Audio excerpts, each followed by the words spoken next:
美国确认朝鲜军在俄伤亡，乌军集束弹药成大杀器。俄部队司令在莫斯科被乌裁决，普京坦言俄罗斯已被西方逼至绝境。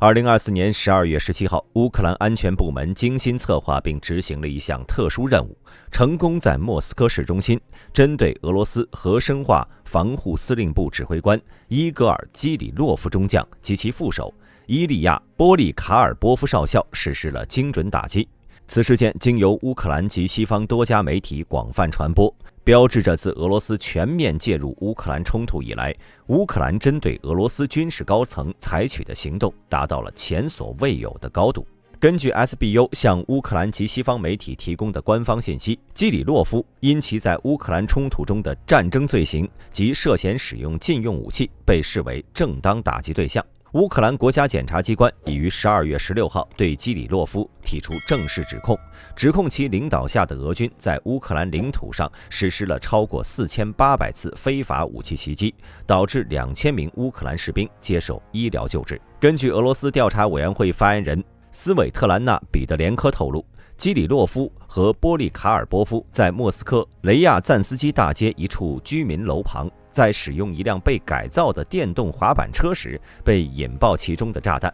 俄罗斯方面随后公布了现场视频，展示了爆炸造成的入口破坏及窗户炸裂的情景。这次行动在俄罗斯国内引起了巨大震动，克里姆林宫及俄罗斯官方宣传机构试图将此事件描绘为乌克兰发动的无理袭击，完全忽略了俄罗斯对乌克兰的全面侵略以及基里洛夫在战争中使用化学武器的责任。国际战争研究所指出，长期以来，基里洛夫频繁地在俄罗斯国家电视台发表声明，指责乌克兰违反核安全规定，并且将西方国家卷入各种所谓的不法行为。他散布了关于乌克兰在俄罗斯邻国建立生物实验室的不实言论，以及五角大楼故意破坏卡霍夫卡水电站，以及利用昆虫传播疾病的荒谬说法。克里姆林宫更是将这些关于乌克兰生物实验室的虚假指控作为全面进攻乌克兰的借口。这次事件不仅是乌克兰自俄罗斯全面介入以来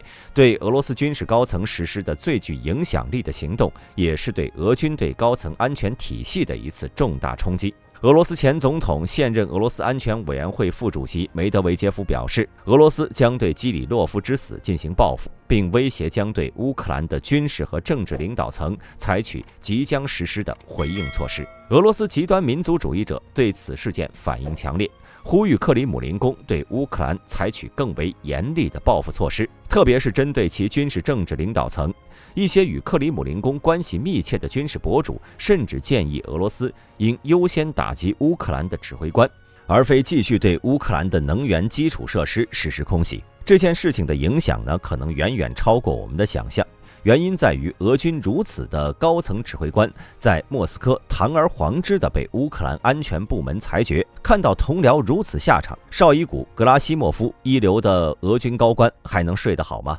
当然，俄罗斯肯定是不会咽下这口气的。乌克兰未来要防范俄军可能到来的报复。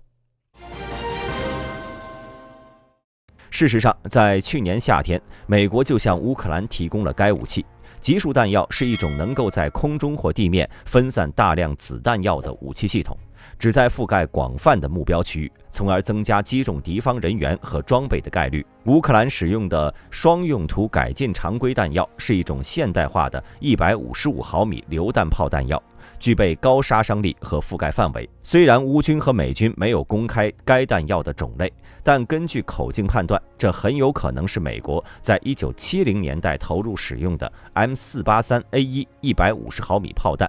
该炮弹内含64个 M42 子弹药，24个 M46 子弹药。M42 和 M46 的用途效果接近，主要区别在于 M46 重量更大，抗冲击性更强，往往被放置于炮弹后方。每一枚子弹药都有一个战斗部，其中包括空心装药破甲结构。以 M483A1 中的 DPICM 子弹药为例，可以击穿70毫米厚的军制装甲。同时，战斗部外侧还有一个半预制破片套，爆炸时可以向四周发射致命破片。由于这种战斗部兼具破甲和对非装甲目标的破片杀伤功能，所以它才被称为双用途弹药。集束弹药的设计初衷是为了同时对抗装甲目标和人员密集区域，因此具备双重用途。这种弹药在现代战场上具有显著的战术优势，尤其是在对抗大规模步兵攻击时。根据伦敦皇家联合服务研究所引用的美国陆军数据，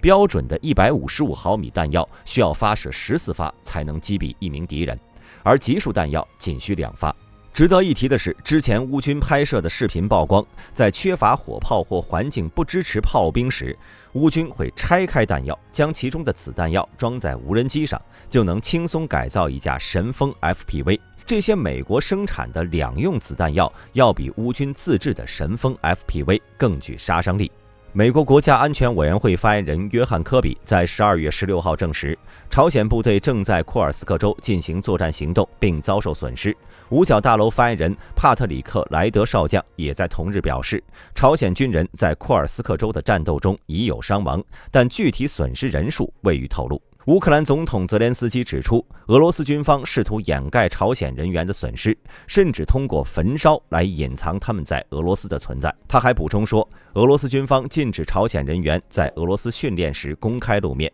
并试图删除任何涉及朝鲜士兵在俄罗斯作战的录像证据。此前，乌克兰军事官员和情报来源也曾指出，俄军方曾试图将朝鲜士兵伪装成布里亚特共和国的俄罗斯部队。大兵认为，俄罗斯之所以要否认朝鲜士兵在俄罗斯的存在，主要是因为一旦承认朝军的存在，就承认了乌军的阶段性胜利。因为乌克兰的行动将不得不让俄罗斯需要寻找外援，甚至要进一步提高招募率，这将极大程度地动摇俄罗斯国内的稳定性。未来一段时间，诸如此类事件还会不断出现。俄罗斯独立报在12月17号报道，12月16号，俄罗斯国防部委员会举行了一场扩大会议，包括总统弗拉基米尔·普京在内的众多高层领导人均参与了本次会议。普京在会上发表演讲，内容涵盖了军事战略和地缘政治考量，尤其聚焦了当前的特别军事行动，并且提出审慎管理国家预算的总体要求。他强调，要加速达成特别军事行动目标，已经设定了一系列不可逾越的底线，这些底线将由非核配置的针束导弹等先进战略武器来守护。国防部长安德烈·别洛乌索夫补充说，俄军需要为包括未来10年可能与北约在欧洲发生的冲突在内的各种情况做好准备。视频资料显示，这次会议规模庞大，实至名归地展现了扩大2字的意义。普京不仅总结了近期行动成果，还规划了下一步的战略方向。鉴于全球对俄军高层会议的密切关注，普京的发言也被视为对西方的一次明确警示。面对关于俄罗斯在乌克兰的行动，普京在演讲开篇即概述了当前局势，指出过去1年对实现特别军事行动目标至关重要。他赞扬了军队的表现、国防工业的努力以及全国的支持，声称俄军已经在战场上占据了战略优势，并且通过具体数据加以证明。然而，普京也指出，西方正在持续加紧紧张局势，通过北约增兵、增加军费开支等手段，将俄罗斯推向绝境。普京进一步阐述了俄罗斯的反击措施，特别是针对欧洲禁止中短程导弹协议的立场，以及针束导弹系统的重要性。他透露，该系统已在对抗乌克兰使用西方武器的行动中部署成功，并且强调了俄罗斯新版核学说的意义。另据俄新社同日报道，普京在会议上还就多个议题发表了看法，包括特别军事行动取得的阶段性进展、乌克兰对库尔斯克州的无畏进攻、全球政治军事格局的变化、俄罗斯新安全举措的制定以及加强军力建设的必要性。他明确表示，俄罗斯将加速针束导弹系统的量产，并调整核威慑政策，以应对日益紧张的地缘政治局势。同时承诺将审慎行事，避免陷入全面的军备竞赛，保护俄罗斯的社会经济发展。